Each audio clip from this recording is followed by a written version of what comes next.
Det er jo et stort spørgsmål.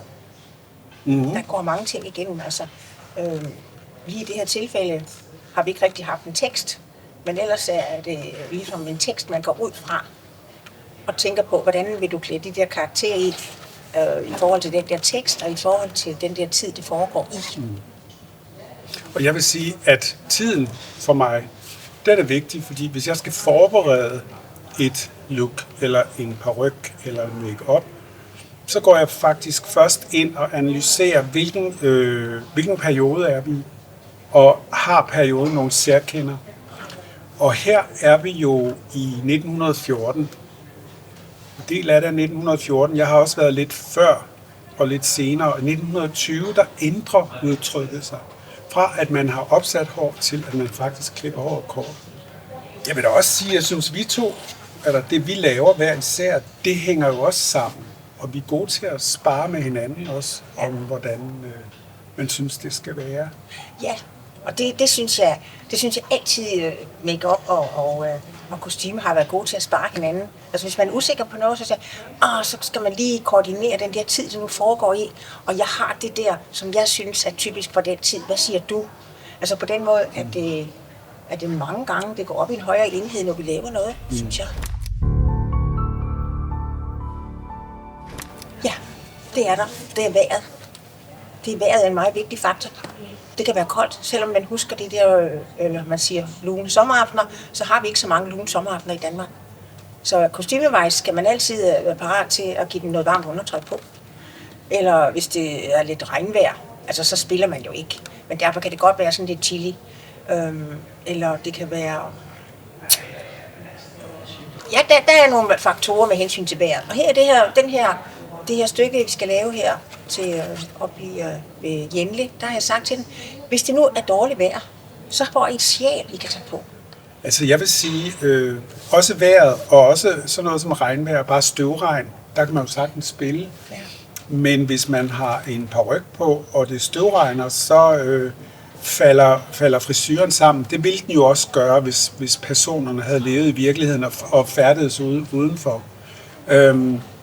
Vi har tidligere haft nogle udfordringer, ikke med regn, men med blæst, hvor blæsten har været voldsom og har nærmest blæst hattene af og håret ned. Og selvom vi har brugt hattenåle og stærke hårklemmer og alt det her,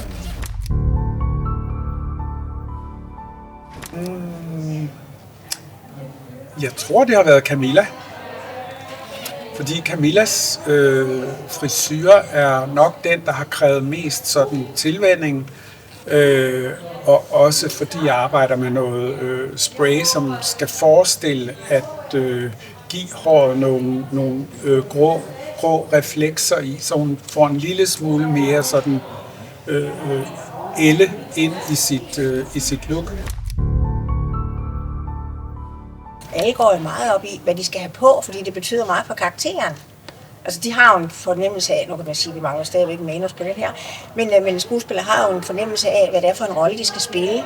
Så derfor er det også nogle gange meget spændende for dem at se, hvad de virkelig skal have på. Og der kan det jo godt være nogle tilfælde, hvor man siger, det har jeg ikke forventet. Jeg har forventet noget andet. Og så må man snakke med dem om, hvad det er, som jeg går ud fra, og hvorfor jeg synes, at det skal være sådan. Fordi man må sige, at en skuespiller har forstand på skuespil, og jeg har forstand på kostymer.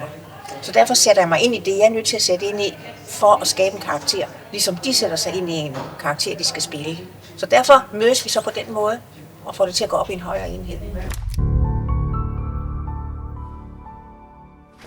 Altså de der Søs og Kirsten ting, der jeg lavede dengang, der havde vores kostumier Ole lavede nogle kunstige tissemænd, de skulle have på bukserne, altså under bukserne. Og det var altså nogen, der skulle kunne ses, men vi kunne ikke komme igennem det. Altså det var så morsomt, og så på en eller anden måde også grænseoverskridende at skulle stå med det der. Jeg synes egentlig ikke, der har været noget, jeg har været særlig stolt af. Jeg synes, der har været ting, hvor man kan sige, at der er blevet hvor vores håndværk og den form for kunst, vi udøver, bliver respekteret på en anden måde, hvis vi rammer plet. Og jeg vil sige, de produktioner, hvor man har ramt plet, og ligesom kan sidde i en biograf eller i en teatersal og glædes over, at det var altså, der ramte vi sgu plet. Ikke? Jeg kan ikke sige en enkelt produktion, som jeg har været ekstra glad for. Nej, jeg kan godt nævne, altså der kommer lige nogle op i mig, når du spørger. Ja. Fordi der er en film, som jeg lavede, en spillefilm, jeg lavede, der hedder Kunsten og Græ i kor. Og det var meget op ad bakke for mig. Fordi den foregår i 70'erne og nede i Sønderjylland. Og der var ikke rigtig noget at få fat i dernede, og jeg måtte ikke klæde statister på fra producentens side, for det var der ikke råd til. Så jeg måtte ud i små teaterforeninger og få lov til at låne noget af deres kostymer, de havde hængende. Så jeg på en eller anden måde fik jeg magtet at skrue den her sammen, så det blev et rigtig godt resultat. Jeg fik faktisk også en award for det. Og det var sådan en, den husker jeg, fordi kæft for jeg knoklede for det. Og ville jeg bare det her. Og så lykkedes det, og det er jo skønt. Og så har jeg badehotellet. Ja, selvfølgelig. Ja. Det vil jeg også sige, fordi det er jo også en fantastisk periodesag. Ja, at kunne følge fra tiderne og op. Se, hvad der sker der. Det er meget fint. Selv tak. Selv tak. Var det for langt? Det blev da et hyggeligt lille samtale. Det var meget hyggeligt. Det var det. Det var... Ja. Glad. Ja. Tak. Tak.